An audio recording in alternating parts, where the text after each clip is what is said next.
तो मैंने आपको ब्लैक बॉडी रेडिएशन की कहानी बताई।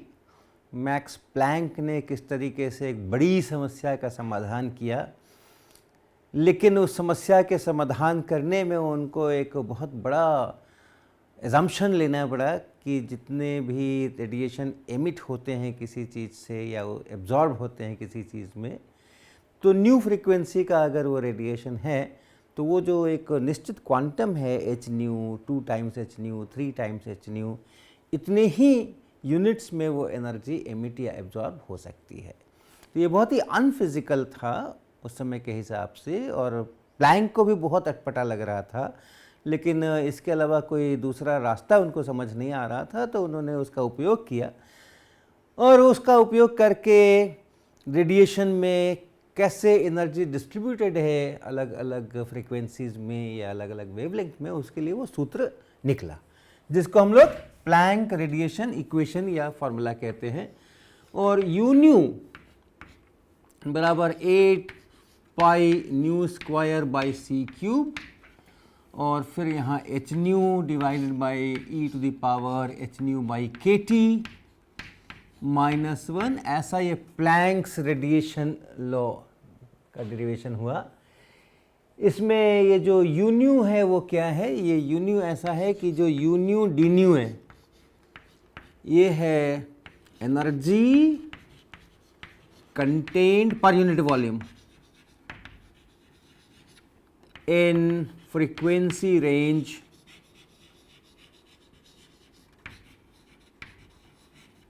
New to nu plus d nu, of course per unit volume.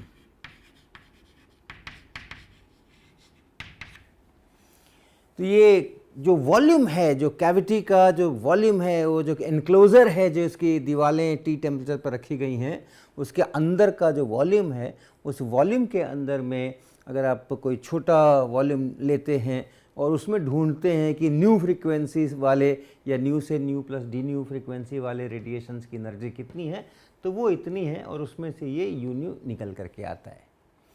इसको आप वेवलेंथ के टर्म्स में भी लिख सकते हैं। आपको पता है कि nu is c by lambda, wave के लिए फ्रीक्वेंसी और वेवलेंथ इस रिलेशन से आते हैं, तो आप इसको फ्रीक्वेंसी के टर्म्स में भी बना सकते हैं। और ये जो एनर्जी है न्यू से न्यू प्लस डी न्यू वाली, करस्पॉन्डिंगली इसका लैम्डा कितना है, इसका लैम्डा प्लस डी लैम्डा कितना है, और उसमें ये एनर्जी है। इसी एनर्जी को हम वेवलेंथ का रेंज देखते हैं कि वेवलेंथ का रेंज कौन सा है, तो न्यू बराबर ये है।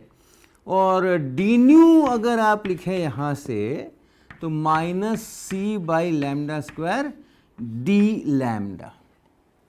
तो वेवलेंथ बढ़ती है तो फ्रीक्वेंसी घटती है, इसलिए वो माइनस है, लेकिन जो रेंज है डी न्यू के करस्पॉन्डिंग जो डी लैम्डा रेंज है वो आपको इसी इक्वेशन से मिलेगा, माइनस को छोड़ दीजिए, तो इसी इक्वेशन से आपको वो मिलेगा। तो अगर हम इसको फिर से लिखें तो जो u लैम्डा डी लैम्डा, इसी एनर्जी को हम अब लैम्डा में लिख रहे हैं, और उसकी जो रेंज है, जो ये रेंज थी उसकी जगह अब हम रेंज बना रहे हैं लैम्डा से लैम्डा प्लस डी लैम्डा। तो u लैम्डा डी लैम्डा ये कैसा लिखेंगे, यही एक्सप्रेशन आने वाला है यहाँ, D new you new D new, तो ऐसा। तो 8 पाई फिर न्यू का क्यूब और बटा सी का क्यूब, तो न्यू बटा सी अर्थात 1 बाई लैम्डा और उसका क्यूब, यानी नीचे में लैम्डा का क्यूब, ये इतना हो गया। अब यहाँ आ जाएं 1 by e to the power, इसको लिख लें एच सी बाई लैम्डा के टी और -1, यहाँ पर न्यू की जगह सी बाई लैम्डा लिख लिया, और डी न्यू लिख लें। डी न्यू का मतलब है सी बाई लैम्डा स्क्वायर और into d lambda, c by lambda square into d lambda. Minus की ज़रूरत नहीं है मुझे, मैं ये देख रहा हूँ कि कितनी एनर्जी है लैम्डा से लैम्डा प्लस डी लैम्डा के अंदर में। तो फ्रीक्वेंसी बढ़ने से लैम्डा घटता है, उसके लिए वो माइनस है, तो एनर्जी का जो अमाउंट है वो तो ये रहने वाला है। अर्थात ये हो गया आपका 8 पाई बाई लैम्डा पे पावर 5 और फिर यहाँ से ये C, ये एच भी है, ये एच भी है। न्यू की जगह पर C बाई न्यू की जगह पर हमने C बाई लैम्डा कर लिया, इसको यहाँ ले लिया, एच है 8 pi H C divide by lambda 5, और उसके बाद फिर यहाँ पे 1 divided by E power H C by K lambda T या लैम्डा के टी, एक ही बात है, लैम्डा के टी और -1। तो ऐसा ये डी लैम्डा, ऐसा ये यू लैम्डा डी लैम्डा है, आप इसको काट सकते हैं। तो वेवलेंथ के टर्म्स में अगर आप लिखें प्लैंक्स रेडिएशन फार्मूला को, तो ये ऐसा निकल कर के आता है। ये हम लोग वॉल्यूम के अंदर उस रेडिएशन की एनर्जी की बात कर रहे हैं। अब ये रेडिएशन उस दीवार पे पड़ रहा है, दीवार से एमिट हो रहा है, तो उसका भी इसके साथ में रिश्ता होगा। अगर इतनी एनर्जी की डेंसिटी है पर यूनिट वॉल्यूम, तो कितना रेडिएशन पर यूनिट एरिया उसके ऊपर जाकर के गिरेगा, वो भी इसी से मिलेगा। एक फैक्टर कुछ 4 पाई बाई सी इसके अंदर में और होना है। तो लेकिन डिपेंडेंस यही रहने वाली है। तो वीन डिस्प्लेसमेंट लॉ को याद कीजिए। वीन डिस्प्लेसमेंट लॉ हमने कहा था कि अगर हम लैम्डा के अगेंस्ट इस यू लैम्डा को प्लॉट करें और वो ऐसा कुछ आए, तो ये जो मैक्सिमम जहाँ पर इंटेंसिटी है उसको हम लोग लैम्डा एम कहते हैं, और lambda m into T is constant, जिसको बी कहते हैं। ये लैम्डा एम यहाँ से आप निकाल सकते हैं क्योंकि मैक्सिमम है इसका, और मैक्सिमम निकालने का आप जानते हैं तरीका। अगर इसका पता करना हो कि कहाँ ये मैक्सिमम है, तो आपको D you lambda by D lambda करना चाहिए और उसको 0 पुट करना चाहिए।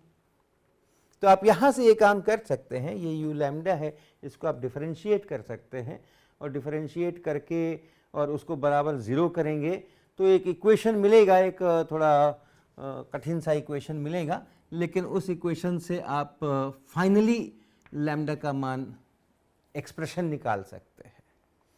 और वो एक्सप्रेशन जो आएगा, न्यूमेरिकल सॉल्व करना पड़ेगा, क्लोज्ड फॉर्म में नहीं आएगा, लेकिन फिर भी आप न्यूमेरिकली सॉल्व कर सकते हैं, अर्थात कंप्यूटर की मदद से, और उसका पर इक्वेशन जो आए उसमें से और उसका मान निकाल सकते हैं।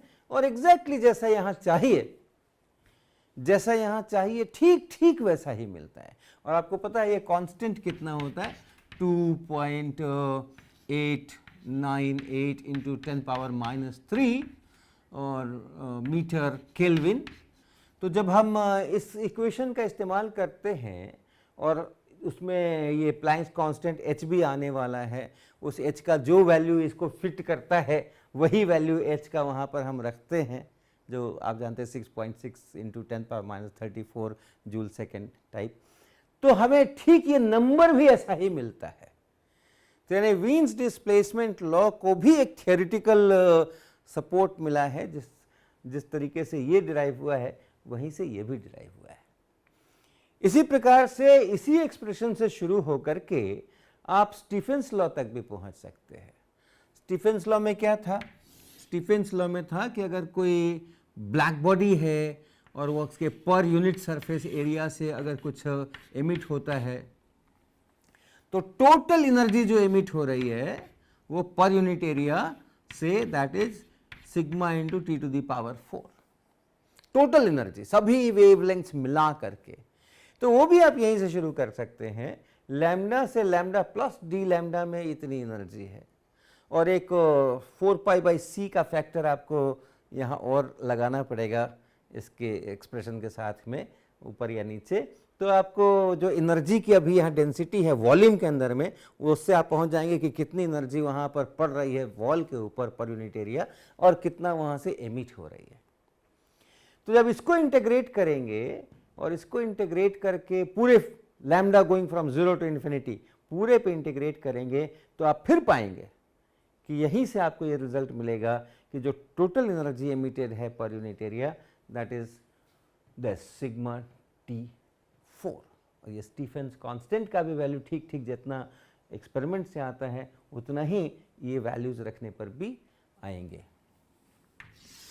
तो इस प्रकार से रेडिएशन से संबंधित जितने पजल्स थे वो सब सॉल्व हुए। और ये ध्यान रखिएगा, हमने 1900 ये है वो वर्ष जिसके अंदर में ये सारा डेवलपमेंट हुआ।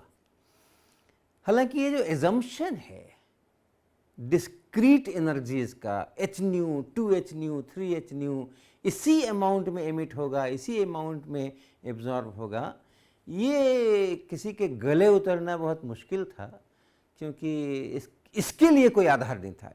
इसके लिए बस यही आधार था कि ऐसा करने से ये हमारा स्पेक्ट्रम ठीक ठीक आता है, ऐसा करने से वीन्स डिस्प्लेसमेंट लॉ समझ आ जाता है या स्टीफेंस लॉ समझ आ जाता है, तो हर चीज़ वो फिट हो रही है एक दूसरे के साथ कंसिस्टेंट, अन्यथा ये मानने का और कोई आधार नहीं था।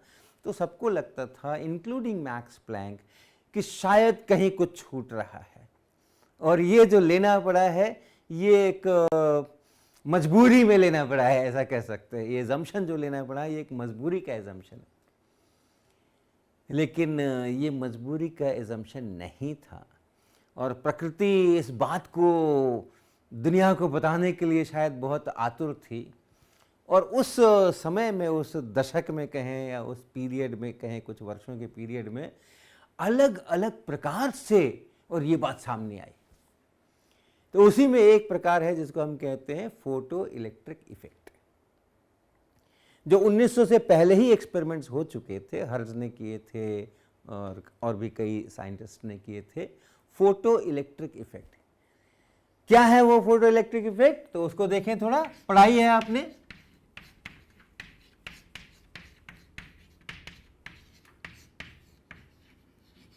ये तो आपने स्कूल में पढ़ाई है कि अगर कोई मेटल है और उस मेटल के ऊपर आप एक लाइट शाइन करते हैं तो कुछ खास मेटल्स हों और कुछ खास फ्रीक्वेंसी की लाइट हो, तो इसमें से इलेक्ट्रॉन्स इजेक्ट होते हैं, इलेक्ट्रॉन्स निकलते हैं, यहाँ से इलेक्ट्रॉन्स बाहर निकलते हैं, ये इलेक्ट्रॉन्स बाहर निकलते हैं जिसको फोटो इलेक्ट्रॉन कहते हैं। तो आप एक ट्यूब बना सकते हैं उस ट्यूब के अंदर में, और इस प्रकार से एक मेटल रख सकते हैं, और उस मेटल के ऊपर बाहर से शीशे की ट्यूब हो तो बाहर से उसके ऊपर लाइट भेजी जा सकती है, और फिर यहाँ से अगर इलेक्ट्रॉन्स निकलते हैं तो आप यहाँ पे एक पॉजिटिव पोटेंशियल, एक नेगेटिव पोटेंशियल लगा करके और एक करंट नापने के लिए एक बहुत सेंसिटिव अमीटर लगा सकते हैं, और ऐसा करके एक सर्किट बना सकते हैं। तो लाइट जब शाइन नहीं हो रही है तो चूंकि यहाँ पर ये सर्किट कंप्लीट नहीं है, और यहाँ जो भी गैस है वो कुचालक है, बैड कंडक्टर है, तो कोई करंट नहीं दिखता है। लेकिन लाइट जब शाइन करें और उसमें से इलेक्ट्रॉन निकले तो ये पॉजिटिव पोटेंशियल जो है वो इसको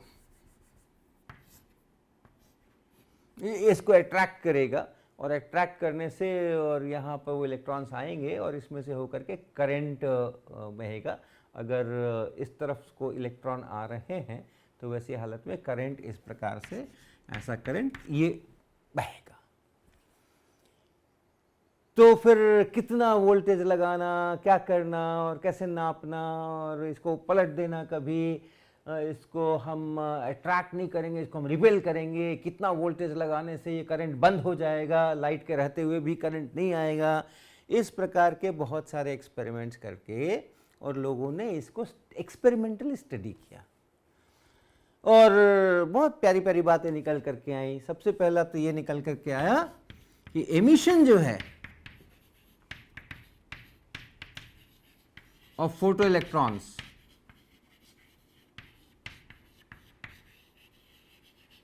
is almost instantaneous,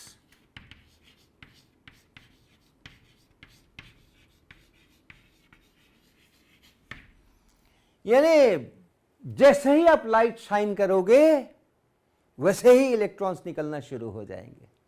उसके अंदर जो समय लगना है वो अति सूक्ष्म है, तो ऑलमोस्ट इंस्टेंटेनियस है, वो आपने इधर लाइट डाली नहीं कि इलेक्ट्रॉन्स का आना प्रारंभ हो गया। तो एक ये चीज़ है जो अपने आप में क्लासिकल फिजिक्स से समझ नहीं आएगी। ये जो लाइट है, ये जो रेडिएशन है, ये जब इसके ऊपर पड़ रहा है तो ये रेडिएशन अपनी एनर्जी यहाँ पे इस मेटल के सरफेस को दे रहा है।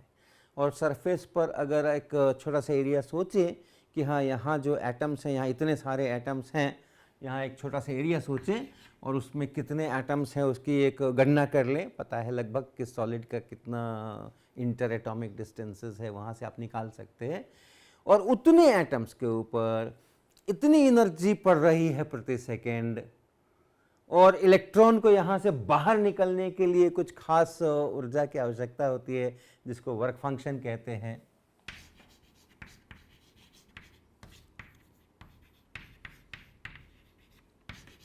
इतनी ऊर्जा अगर किसी इलेक्ट्रॉन को मिले तभी वो बाहर निकलता है। ये अलग अलग मेटल्स के लिए इसका मान भी अलग अलग होता है। तो इतनी ऊर्जा पहले उसको मिल जाए लाइट से तब वो बाहर निकलेगा। और अगर हम कैलकुलेशन कर लें कि इतनी ऊर्जा मिलने में कितना टाइम लगेगा, तो ये लाइट के सोर्स की जो इंटेंसिटी है उस पर निर्भर करेगा। अगर ये सोर्स की इंटेंसिटी बहुत कम कर दें, डिम कर दें, तो बहुत ज़्यादा समय लगेगा उतनी ऊर्जा संकलित होने में। साधारणतः ये ऊर्जा कुछ 2 इलेक्ट्रॉन वोल्ट 3 इलेक्ट्रॉन वोल्ट के आसपास की होती है। तो उतनी ऊर्जा यहाँ जमा हो, अगर ये बहुत धीमा सोर्स है, बहुत इसकी इंटेंसिटी कम है, तो काफ़ी समय लग सकता है। कैलकुलेशन करें तो घंटों लग सकते हैं। मगर एक्सपेरिमेंट बताते हैं कि चाहे आपकी इंटेंसिटी कम हो या ज़्यादा हो, जैसे ही आप लाइट डालना शुरू करते हो इलेक्ट्रॉन्स बाहर निकलना चालू हो जाते हैं। तो ये एक है। फिर इसी तरीके से दूसरा है कि आपके पास एक थ्रेशोल्ड वेवलेंथ है, और उस वेवलेंथ से अगर ज़्यादा वेवलेंथ का आप रेडिएशन डालिए, एक खास वेवलेंथ है, उस वेवलेंथ से ज़्यादा वेवलेंथ का अगर आप रेडिएशन डालें, lambda greater than lambda naught, if अगर ये जो वेवलेंथ है इस लाइट की वेवलेंथ, उसका मान इस खास वेवलेंथ से ज़्यादा हो जाए, तो मर्जी आए जितना तेज इंटेंसिटी कर दो, फोटो इलेक्ट्रॉन्स नहीं निकलते। तो ये एक दूसरा बड़ा परिणाम है।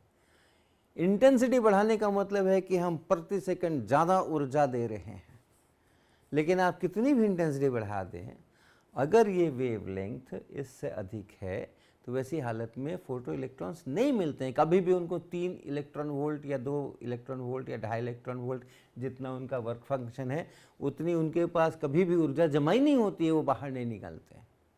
तो ये एक दूसरा परिणाम है।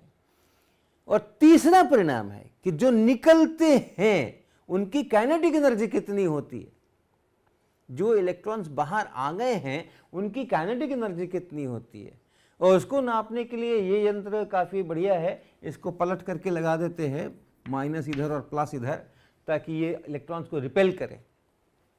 और यहाँ कितने वोल्ट की बैटरी लगाने से और करंट 0 हो गया, यानी सभी इलेक्ट्रॉन्स रिपेल हो गए, उससे पता कर सकते हैं कि जो सबसे ज़्यादा एनर्जी वाले इलेक्ट्रॉन्स आ रहे थे उनकी एनर्जी कितनी है, उनकी काइनेटिक एनर्जी कितनी है। और मज़े की बात यह है कि वो kinetic energy, maximum kinetic energy है, वो इसके वेवलेंथ पे डिपेंड करती है, hc by lambda minus W या h times new minus W. ये बाद में समझ आया, पहले तो इतना ही था कि इसकी फ्रीक्वेंसी पे डिपेंड करता है। ये जो मैक्सिमम काइनेटिक एनर्जी है वो इसकी फ्रीक्वेंसी पे डिपेंड करता है, और कैसा डिपेंडेंस है, लीनियर है वगैरह, सब एक्सपेरिमेंटली नोन थे। अब ये तमाम बातें हमारी जो मैक्सवेल्स थ्योरी है इलेक्ट्रोमैग्नेटिक रेडिएशन के लिए क्लासिकल फिजिक्स में, उससे समझ नहीं आ सकती है। और इसलिए क्या करना पड़ा, इसलिए अल्बर्ट आइंस्टाइन को आना पड़ा, और 1905 वर्ष 1905 आइंस्टीन को इसके अंदर में अपना दखल देना पड़ा, और ये जो डायलेमा था कि ये क्या हो रहा है, ये क्लासिकल फिजिक्स क्यों नहीं काम कर रही है, ये मैक्सवेल के इक्वेशंस क्यों नहीं काम कर रहे हैं, ये इलेक्ट्रोमैग्नेटिक वेव लाइट है, ये सब पता है, सब कुछ बढ़िया है, डिफ्रैक्शन होते हैं, इंटरफेरेंस होते हैं, सब चीज़ें वेरीफाइड हैं, लेकिन यहाँ क्यों ऐसा हो रहा है, ऐसा कैसे हो सकता है, जबकि ये वेव है, उसकी अपनी एक एनर्जी है, उसके रूल्स हैं, सब बढ़िया रूल्स हैं क्लासिकल फिजिक्स के अंदर में, ये इतने इंस्टेंटेनियस एक साथ ये लाइट डालो और इलेक्ट्रॉन निकल जाए, ऐसे कैसे हो सकता है। या अगर हम लाइट डाल रहे हैं और उसके बाद फिर उसका वेवलेंथ जो लाइट का है, एक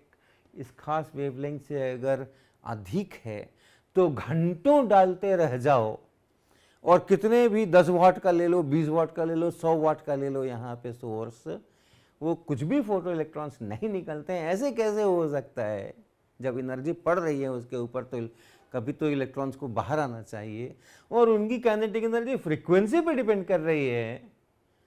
ये भी एक अजूबा बात थी और काफ़ी डायलेमा है, इसके कारण से 6-7 साल तक रहा। और तब अल्बर्ट आइंस्टाइन ने इस मैक्स प्लैंक के क्वांटाइजेशन का उपयोग किया। जो लाइट आ रही है और उसके ऊपर पड़ रही है और उस इलेक्ट्रॉन के द्वारा एब्जॉर्ब हो रही है, वो लाइट पार्टिकल्स के रूप में जिनकी एनर्जी h न्यू हो सकती है या उसका मल्टीपल्स हो सकती हैं, वहीं से इसकी भी व्याख्या की गई कि लाइट जो आ रही है वो फोटॉन्स के रूप में आ रही है और एक एक फोटोन की अपनी एनर्जी जो है वो h टाइम्स न्यू है, और इसलिए आप कम इंटेंसिटी रखोगे तो कम फोटॉन्स आएंगे, ज़्यादा इंटेंसिटी रखोगे तो ज़्यादा फोटॉन्स आएंगे पर यूनिट टाइम, लेकिन जो भी फोटोन आएगा वो इतनी एनर्जी लेकर के आएगा। और इस फोटोन का इलेक्ट्रॉन के साथ में जब इंटरैक्शन होगा तो एक गो में, एक बार में वो पूरी h न्यू ऊर्जा उस इलेक्ट्रॉन को मिलेगी।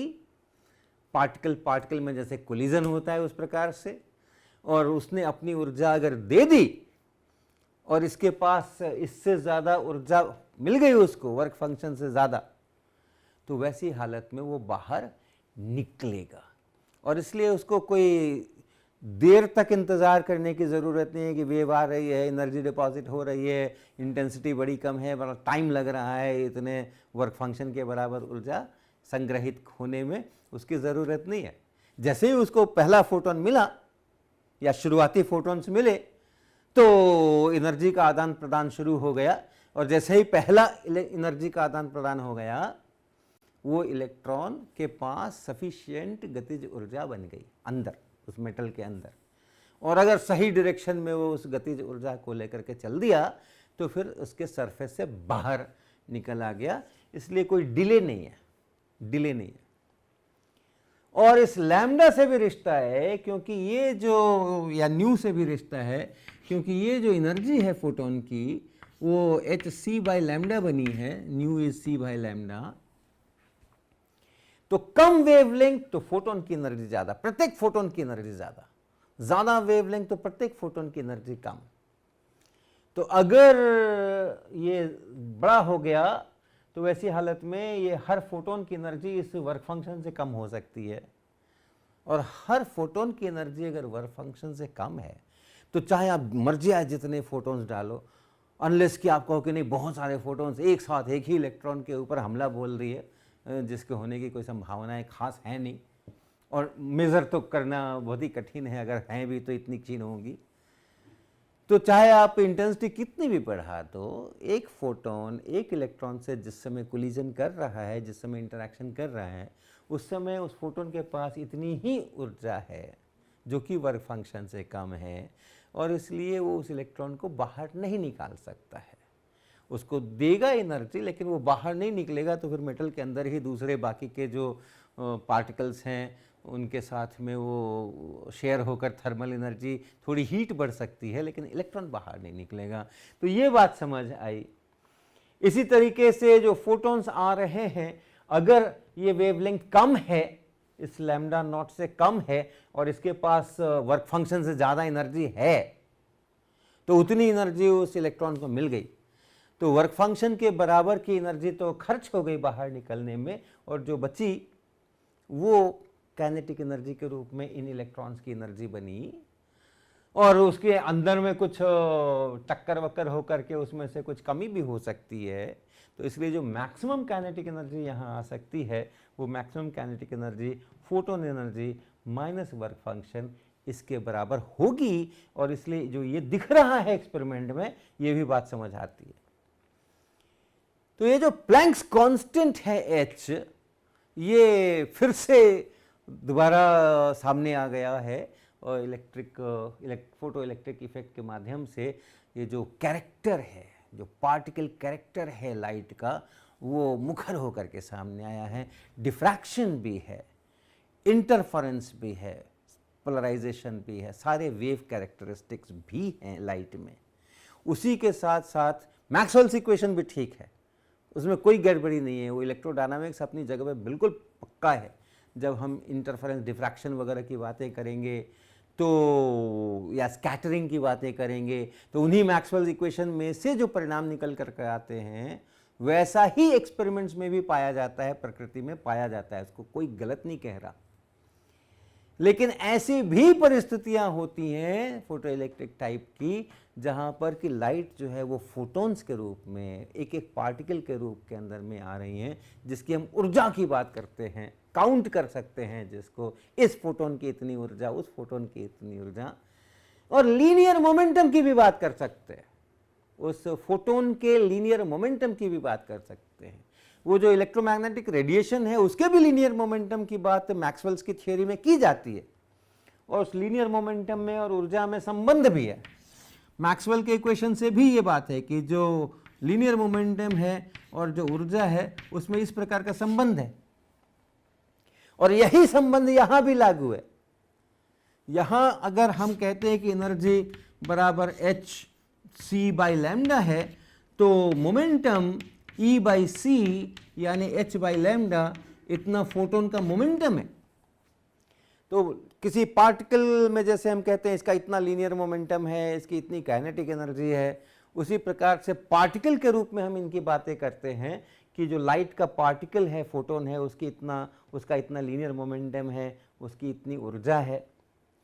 लेकिन ऐसा नहीं है कि ये पार्टिकल कैरेक्टर है इसलिए वेव से कोई मतलब नहीं है। ये लैम्डा जो है या न्यू E बराबर एच न्यू, ये न्यू जो है ये फ्रीक्वेंसी, काहे की फ्रीक्वेंसी है, ये लैम्डा काहे का लैम्डा है, ये उसी लाइट का जिसको हम फोटॉन्स के रूप में देख रहे हैं, उसी लाइट का वेवलेंथ है, उसी लाइट की फ्रीक्वेंसी है। तो उसने अपना वेव कैरेक्टर भी रखा हुआ है, पार्टिकल कैरेक्टर भी रखा हुआ है। पार्टिकल पैरामीटर्स ई पी और वेव पैरामीटर्स न्यू और लैम्डा, उनके बीच में ये संबंध है, ये जोड़ है, ये उनको वेव और पार्टिकल के जो दो तरह के कैरेक्टर्स हैं उनके बीच का ब्रिज है, ये सेतु है, ये इसके आधार के ऊपर इस प्रकार की सिचुएशन है।